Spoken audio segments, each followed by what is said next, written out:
This is the Volta Ciclistica a Catalunya. It's one of the biggest bike races of the early season, and this field is packed full of the sport's biggest names. So when it starts only 5 kilometres from your front door, you've really got to turn out and see it, even though it's absolutely pouring with rain. Those guys are arguably amongst the best athletes on the planet, and the really cool thing about cycling is you can ride exactly the same route as they're doing right now. The difference is that they are superhuman and we're, well, not, and in my case, well below par. But you can compare your time with their time up this little climb. It's instructive and not a little humbling. I'm Simon and I got knocked down by chemotherapy treatment for prostate cancer, but I'm gonna get up again, and the bike is gonna get me there. Well, the weather here as the peloton approaches is a little cool and cloudy, not really the kind of weather you associate typically with Spain. Wow, this is a race really flying past now. But what's been completely different this year is just how long the weather, the cold and wet weather has persisted. It's been such a wet spring. And perhaps you remember what I said about the weather in chapter 5. This climate will be an ally for me. Well, far from being an ally, the weather turned into a sworn enemy. It rained and rained and rained. In Catalonia, it was the wettest March in decades. The region's 4-year drought was officially declared at an end. However, whilst it rained a lot, it did not rain completely continuously, and there were some days I could dodge the showers, get out on the bike and get to grips with the new e-bike way of riding. Right, well, we're heading for the steepest section of this climb now. I've still got the bike in the lowest setting. And just to give you a kind of understanding of how e-bikes work, if you weren't too sure, I can change the setting to the middle or even the top. Now, all that will happen is that I'll go a bit faster. I still have to put the same amount of effort in.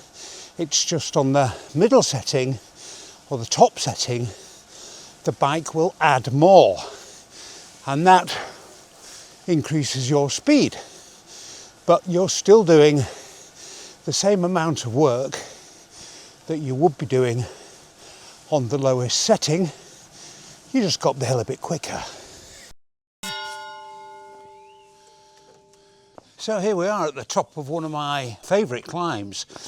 Do you know, 2 months ago I could barely walk 300 metres, and now I've just, with the help of the e-bike, got to the top of a climb I thought I'd never ever ride again. So it just shows you, you can make progress. You can make progress. There is life after chemotherapy, there really is. Anyway, let's talk a little bit about the e-bike, and we're going to go into the kind of mechanical and physical and electrical aspects of it later, but I just want to talk about the psychological aspects of it. I mean, I've just done that climb and I was out of breath, you know. I was working fairly hard. I've not got the power in my legs that I used to have. That will, I think, eventually come back, but that was always going to take time. But what the e-bike gives me is it gives me kind of psychological satisfaction, because I was going up that climb and working moderately hard, but I was going at a reasonable pace and I didn't feel like somebody who was unable to ride a bike. I felt kind of normal. What the e-bike does is it makes me feel normal. Now it's artificial because it's giving me power, but it's helping the rehab, helping the recovery. Let's listen to the church bells for a moment of reflection.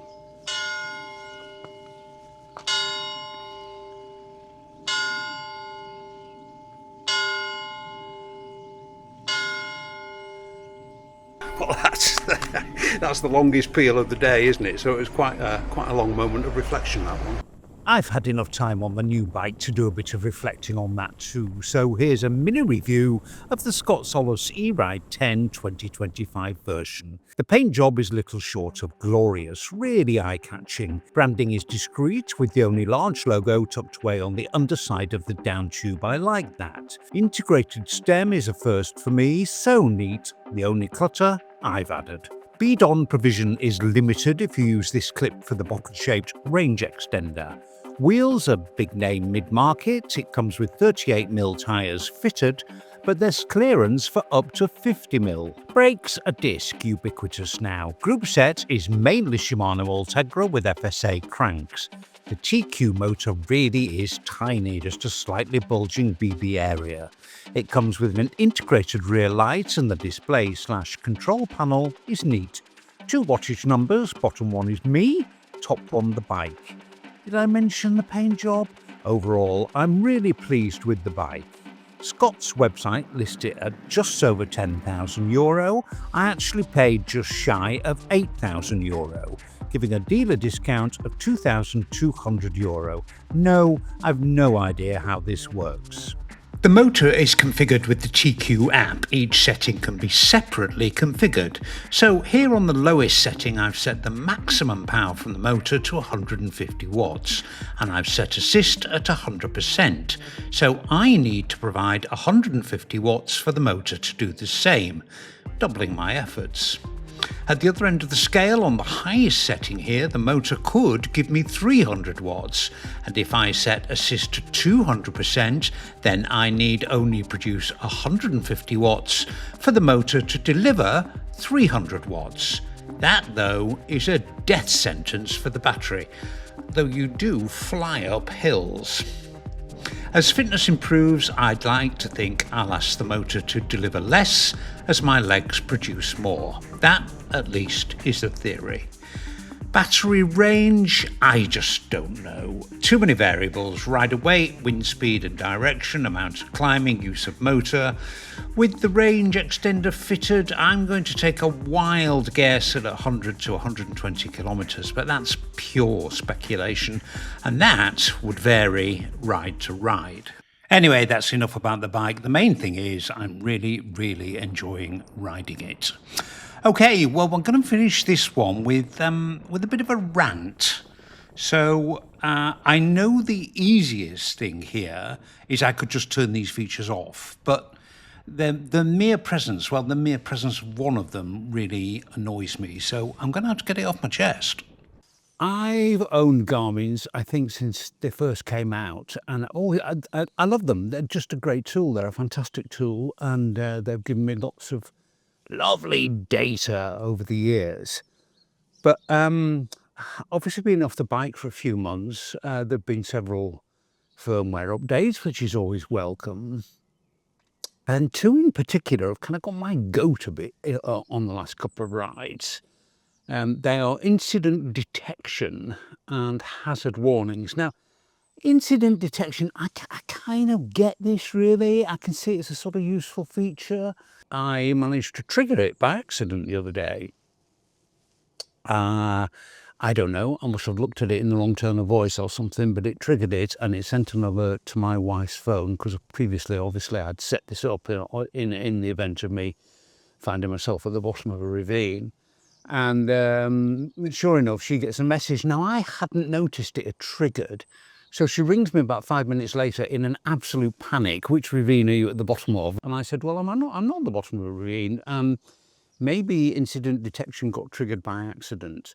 But the thing, in the act of pulling the phone out of the back pocket to answer this panic call from my wife, I tan near came a cropper.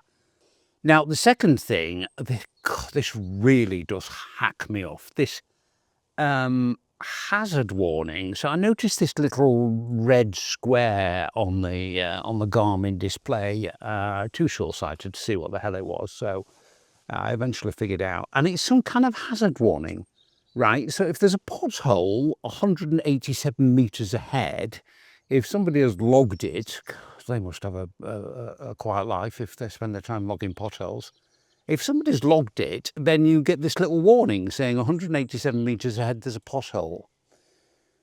You know what, Garmin? I've got eyes and I've got hands and arms. And as a cyclist, I'm quite used to being on the lookout for potholes. And with my eyes, I see them. And with my arms and my hands, I steer around them. I don't really need some silly little red square counting down 187, 185 metres to a pothole. And to me, I kind of get incident detection. I could see why that could be genuinely life-saving, but a pothole 187 metres away? Really? Do I need warning about that on my bike computer, which I then have to look down at? I don't get that one myself. I don't get it. I mean, if you are that risk averse, I'm not sure you should be riding a bike. Anyway, there you go. That's just me. Bitch over about Garmin. In the end, I love these things. They've served me incredibly well over the years, but hazard warning, don't need it, Garmin. Thanks anyway. I'll maybe catch a bit of deserved plaque for that rant, but because the simple answer, as I said before, is just to turn those features off. But then that would involve diving into Garmin's deep and impenetrable menu sequence, and who wants to step into that minefield? That's it for Chapter 7. This is a linear story. So if you want to catch up on the whole kit and caboodle, do start with Chapter 1. Always a good place to start. And if you'd like to, you can like, subscribe and comment. You know it makes sense. See you next time.